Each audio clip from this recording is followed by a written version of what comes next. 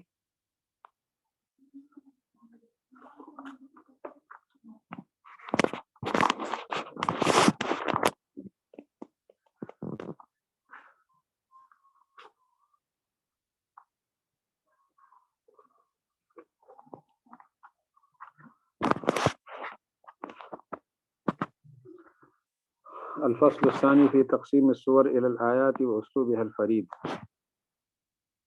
فصل ثانی صورتوں کی تقسیم کے بیان میں ہے آیات کی طرف اور اس کا عجیب و غریب انداز ہے. فرید کا معنی نایاب، بے مثال. بے مثال اسلوب کہتے ہیں طرز بیان کو، اس کا نایاب طرز بیان، بے مثال طرز بیان. لقد جرت سنت اللہ تعالی فی اکثر السور، اللہ تعالیٰ کی عادت مبارکہ چلی ہے، جاری رہی ہے اکثر صورتوں میں. بتقسیمها الی الآیات، کہ انہوں نے اکثر صورتوں کو آیات میں تقسیم کیا ہے. کما کانوا یقسمون القصائد الی الابیات، جیسا کہ عرب لوگ قصیدوں کو تقسیم کرتے تھے ابیات کی طرف.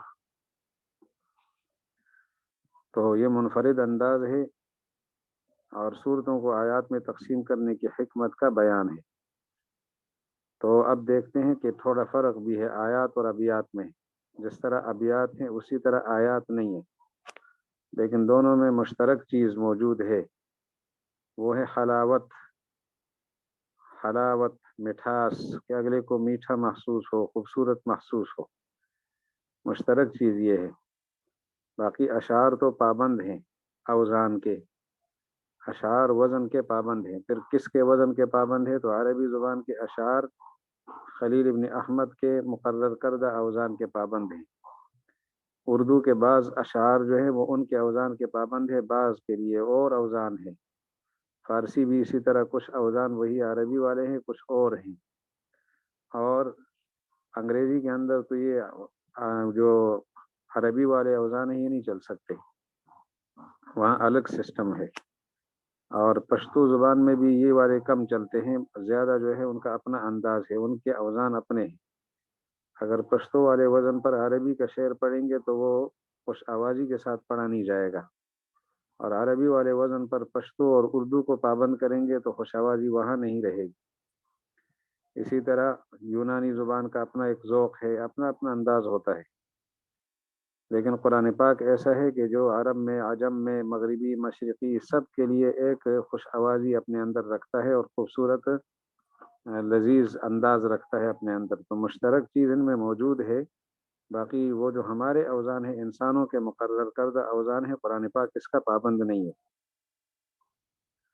سب میں جو خوش آوازی کی صلاحیت ہے اور خوبصورت مزیدار لگنے کی صلاحیت ہے اس کا تو لحاظ ہے. لیکن اگر ایک قوم کے اوزان کی پابندی ہوتی، دوسرے قوم کے اوزان کی پابندی نہ ہوتی، تو ایک قوم کے ہاں تو اس میں مٹھاس ہوتی، دوسرے کے ہاں نہ ہوتی. یہاں ایسا نہیں ہے.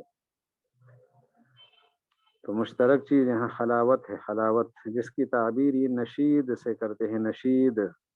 نشید آپ کے محشی نے اس کی وضاحت کی ہے، گانا، ترانہ، شعر جس کو راگ کے ساتھ بلند آواز سے پڑھے. راگ یعنی یہ الفاظ اس کو سمجھانے کے لیے استعمال کرتے ہیں، ورنہ قرآن پاک میں راگ نہیں ہے، البتہ خوش آوازی ہے. ترنم کے ساتھ پڑھنا، خوش آوازی کے ساتھ پڑھنا. اب دیکھیں الفرق بین الآیات والابیات، فرق ہے. عربی ابیات، اردو ابیات، فارسی ابیات، پشتو ابیات اور قرآن پاک کے آیات میں بڑا فرق ہے. وغایت ما یقال فی الفرق بینہما، تو جو اس بارے میں فرق کے بارے میں کہا جا سکتا ہے وہ یہ ہے کہ ان کل منہما نشائد، قرآن پاک کی آیات میں بھی نشائد موجود ہیں اور ابیات میں بھی نشائد موجود ہیں. نشید ہونے میں دونوں شریک ہیں. نشید کس کو کہتے ہیں؟ وہی راگ کے ساتھ، ترنم کے ساتھ پڑھنا. التی تنشد لالتزاز نفس المتکلم والسامع، جن کو گایا جاتا ہے، اشعار کو گایا جاتا ہے اور ترنم کے ساتھ پڑھا جاتا ہے تاکہ متکلم کا نفس بھی خوش ہو جائے، سامع کا بھی خوش ہو جائے.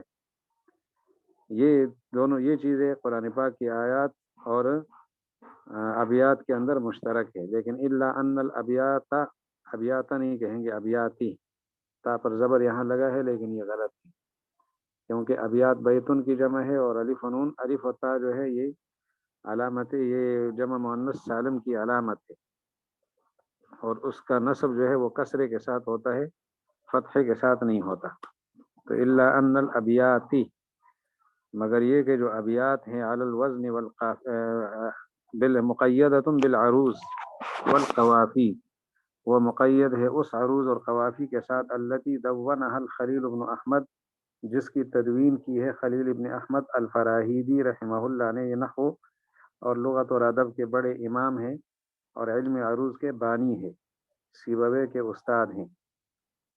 سن 100 ہجری ان کی پیدائش ہے اور 170 ہجری ان کی وفات ہے، شہادت ہے۔ مسجد کے اندر رات کی تاریکی میں جا رہے تھے تو ستون کے ساتھ سر ٹکرایا اور اس میں زخمی ہو گئے، اور کچھ دنوں کے بعد انتقال فرما گئے۔ ان کے شاگرد ہیں سیبویہ۔ سیبویہ نحو کا بہت بڑا امام ہے، اور ان کی وفات جو ہے نا، وہ ان کی پیدائش 148 ہجری ہے، وفات 180 ہجری ہے۔ استاد کی زندگی میں وفات پا گئے تھے، زندگی سے تو بعد میں وفات پا گئے تھے 10 سال بعد، 180 میں۔ ان کی وفات 170 ہے، ان کی 180 ہے، تو عمر ان کی تقریباً 32 سال تھی۔ کم عمری میں ان کی وفات ہوئی ہے، زیادہ عمر نہیں پائی۔ تو حضرت امام سیبویہ کے استاد خلیل ابن احمد رحمہ اللہ نے اس علم کو مدون کیا ہے، وَتَلَقَّاهَا مِنْهُ الشُّعَرَاءُ، اور شاعروں نے اس عروض اور قوافی کو ان سے لیا ہے۔ لیکن وَبِنَاءُ الْآيَاتِ عَلَى الْوَزْنِ وَالْقَافِيَةِ الْإِجْمَالِيَّةِ، وزن اور قافیہ پر تو آیات کی بنیاد ہے، لیکن اجمالی تفصیلی نہیں، جو عربوں کی تفصیل ہے اس پر نہیں۔ يشبهان امرا طبيعيا لا على افاعيل العروضيين وتفاعيلهم وقوافيهم المعينه التي هي امر صناعي واصطلاحي۔ کہتے ہیں یہ دونوں مشابہ ہیں امر طبیعی کے، یعنی فطری طور پر وزن اور قافیہ، جو فطری وزن ہے اور فطری قافیہ ہے اس پر ہیں، فطری وزن اور فطری قافیہ، نہ کہ ان افاعیل پر۔ افاعیل کا معنی ہے اوزان، عروضیین کے اوزان اور ان کے تفاعیل پر نہیں ہے، تفاعیل اوزان اور اجزاء ان کے، وقوافیہم، اور ان کے قوافی پر بھی نہیں ہے، قافیوں پر۔ جو معین ہے وہ انسانوں کی بناوٹی چیز ہے اور اصطلاحی چیز ہے، اس کی پابندی نہیں کی قرآن پاک میں، لیکن فطری طور پر جو وزن اور قافیہ بنتا تھا اس کا اہتمام ہوا ہے۔ الامر المشترک بین الآیات والابیات، واما تنقیح الامر المشترک بین الآیات والابیات، تنقیح کا معنی تحقیق، چھان بین، آیات اور ابیات کے درمیان جو مشترک چیز ہے اس کی تحقیق اور تنقیح یہ ہے۔ ونعبر ذلك الامر العام بالنشائد، اور اس امر عام کو جو دونوں کو شامل ہے اس کو ہم نشائد سے تعبیر کرتے ہیں۔ نشائد کی وضاحت محشی نے کی ہے، آپ دیکھ لیں، آپ کا حاشیہ ہمارے سامنے وہ حاشیہ موجود ہے۔ اگلا صفحہ نکالیں گے نا، اگلے صفحے پر ہم نے وہ صفحہ بھی دیا ہے۔ یہ جو درمیان میں دوسری فصل کا ترجمہ آیا ہے نا، اس کو ایک نظر سے دیکھ لیں آپ۔ دوسری فصل، یہ ہم نے جو تفصیل دی ہے، چونکہ عرب لوگ، یا عربوں لوگ غلط لکھا گیا، عرب لوگ اپنے قصیدے ابیات اور اشعار میں تقسیم کرتے ہیں، اللہ تعالیٰ نے کلام نثر کو آیات میں تقسیم کر کے ان کو چیلنج کیا ہے۔ آیات اور ابیات میں فرق، البتہ ابیات اور اشعار عروض اور قافیہ کے پابند ہوتے ہیں، لیکن آیت قرآنی میں صرف اجمالی وزن اور قافیہ ہوتا ہے، اشعار کے اوزان اور قوافی نہیں ہوتے، کیونکہ وہ انسانوں کی بناوٹی چیز ہے۔ آپ کے سامنے ہے نا یہ صفحہ جو میں نے عرض کی، دوسری فصل صورتوں کی آیات میں تقسیم کا بیان، یہ والا صفحہ، ہاں جی یہ بالکل آپ کے سامنے ہے، تو اس کو آپ دیکھ لیں۔ آیات اور ابیات میں قدر مشترک چیز کیا ہے؟ یہ آیات اور ابیات میں قدر مشترک، آیات اور ابیات میں قدر مشترک چیز التوافق التقریبی ہے، توافقی تقریبی، یہ لفظ آپ نے یاد کرنا ہے، توافقی تقریبی یعنی تخمینی ہم آہنگی، ایک گونا یکسانیت، اندازے کے ساتھ برابری کی ہے اللہ جل جلالہ نے، جس کو لذت اندوزی کا ذریعہ مانا جاتا ہے۔ توافقی تقریبی جس کو لذتی اندوزی کا ذریعہ مانا جاتا ہے۔ آیات اور ابیات دونوں سے متکلم اور سامع لذت حاصل کرتے ہیں۔ ترانے سے جو لطف ملتا ہے وہ آیت اور بیت دونوں کے پڑھنے اور سننے سے ملتا ہے۔ آگے لکھا ہے انسان کی فطرت سلیمہ خوبصورت قصیدوں اور موزون کلام سے حلاوت محسوس کرتی ہے۔ یہ آپ نے دیکھ لیا ہوگا جو ہم نے لکھا ہے، آیات اور ابیات انسان کی فطرت سلیمہ، نظر آیا آپ کو؟ انسان کی فطرت سلیمہ خوبصورت قصیدوں اور موزون کلام سے حلاوت محسوس کرتی ہے۔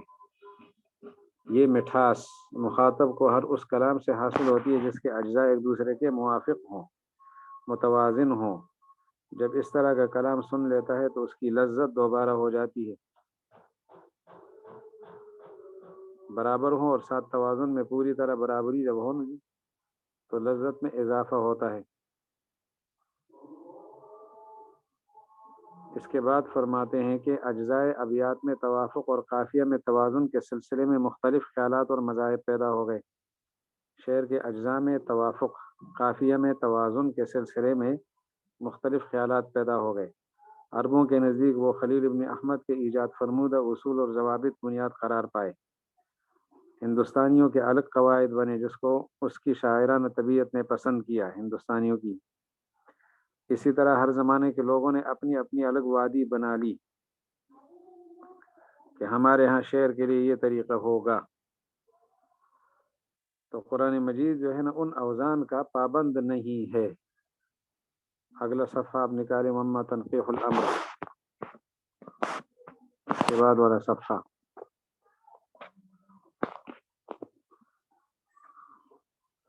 وَأَمَّا تَنْقِيحُ الْأَمْرِ، الامر المشترک بین الآیات والابیات کے ذیل میں وَأَمَّا تَنْقِيحُ الْأَمْرِ الْمُشْتَرَكِ بَيْنَ الْآيَاتِ وَالْأَبْيَاتِ وَنُعَبِّرُ الْأَمْرَ الْعَامَّ بِالنَّشَائِدِ، اس کو ہم نشائد سے تعبیر کرتے ہیں۔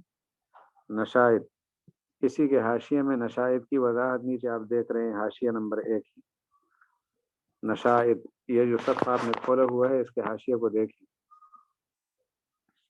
نیچے حاشیہ موجود ہے، اسی کے نیچے یہ نشائد، وَهَذَا بِمَنزِلَةِ الْجِنْس۔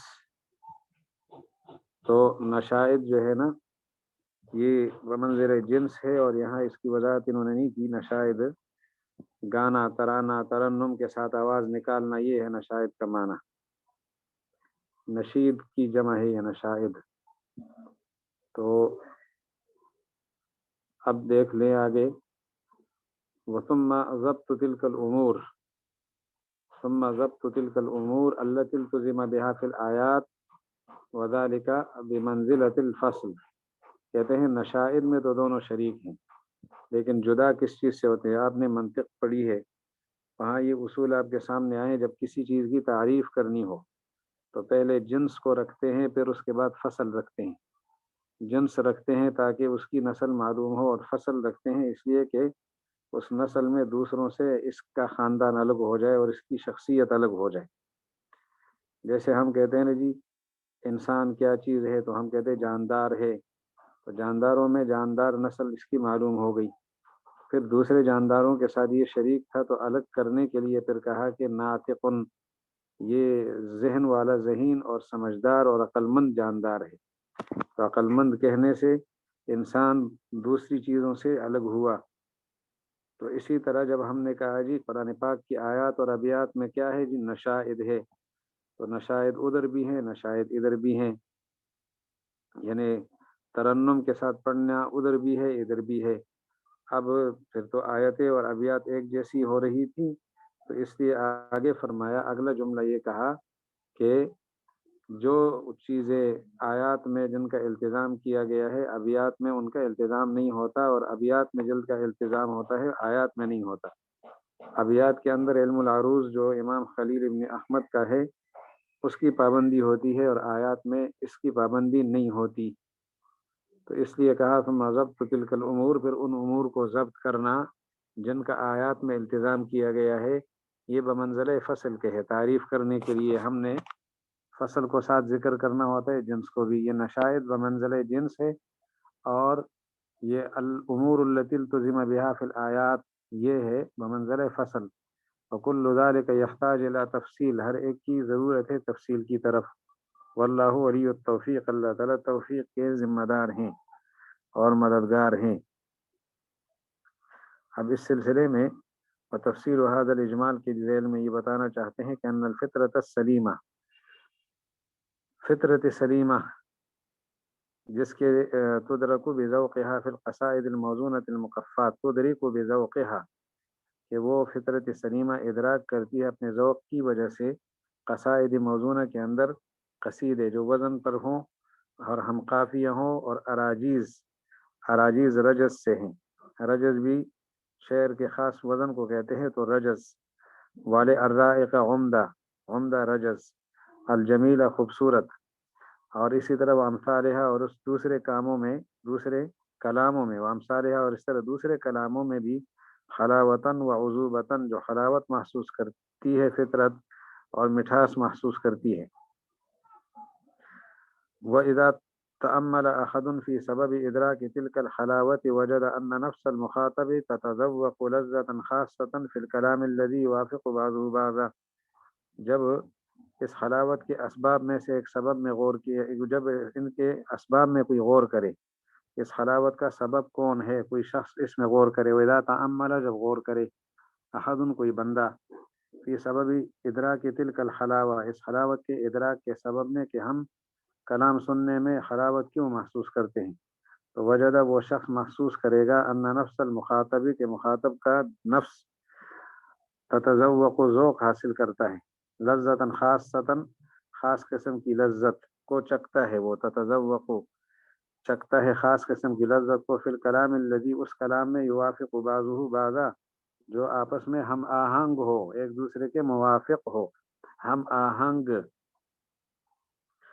وَيَجْعَلُهَا مُنْتَظِرًا إِلَى كَلَامٍ آخَرَ مِثْلِهِ، اور یہ جو کلام ہے جو موافق ہے، ہم آہنگ ہے، وہ اس بندے کو منتظر بناتا ہے إِلَى كَلَامٍ آخَرَ، دوسرے کلام کی طرف، مِثْلِهِ جو اسی جیسے ہو. فإذا سمعت بذا بعد ذلك البيت الآخر مع ذلك التوافق والانسجام بين أجزائه، جب وہ بندہ ایک شعر کو سن لیتا ہے مثلا، اس کے بعد دوسرا شعر سنتا ہے اسی توافق اور ہم آہنگی کے ساتھ، توافق موافقت اور انسجام ہم آہنگی اجزاء کے اندر اسی طرح ہوتی ہے، تو کیا کرتا ہے، وتحقق الامر المنتظر، اور جس چیز کا انتظار تھا وہ چیز سامنے آ جاتی ہے، تو تضاعفت اللذت، وعند ذلك لذت ڈبل ہو جاتی ہے. ولما كان البيتان مشتركين في قافية واحدة ازدادت اللذت ثلاثة اضعافها، اور جب دونوں شعر قافیہ واحدہ میں بھی شریک ہو تو لذت 3 گنا زیادہ ہو جاتی ہے. تو شعر کے ہم وزن ہونے میں لذت، ایک مصرع سنا لذت پیدا ہو گئی، دوسرا مصرع سنا اس کا ہم وزن، لذت اور ڈبل ہو گئی، اور جب قافیہ بھی ایک ہو تو لذت سے گانا ہو گئی. لیکن وہ احسن من کلم ترقت عین، جب پڑھا تو سننے والوں کو انتظار ہو گیا اور ایک سرور محسوس کیا اس نے. جب پڑھا وہ اجمل من کلم تلد النساء، تو سرور ڈبل ہو گیا کہ دوسرا مصرع اس کا ہم وزن ہے، لیکن قافیہ دونوں کا ایک نہیں ہے، کیونکہ پہلے کے آخر میں نون ہے، دوسرے کے آخر میں حمزہ ہے، اور جب دونوں کا قافیہ ہی ایک ہوگا پھر وزن اور پھر لذت اور ہو جائے گی. لیکن جب یہ اس نے ہم وزن سنا یہاں تو لذت پیدا ہو گئی.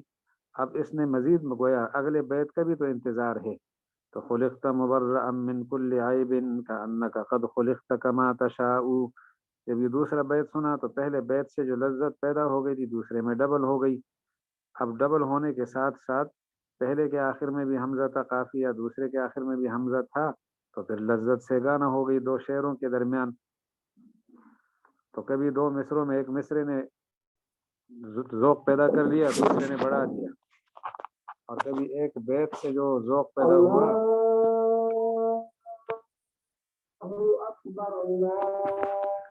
یہ اذان ہو گئی اور انشاءاللہ پھر اگلی نشست میں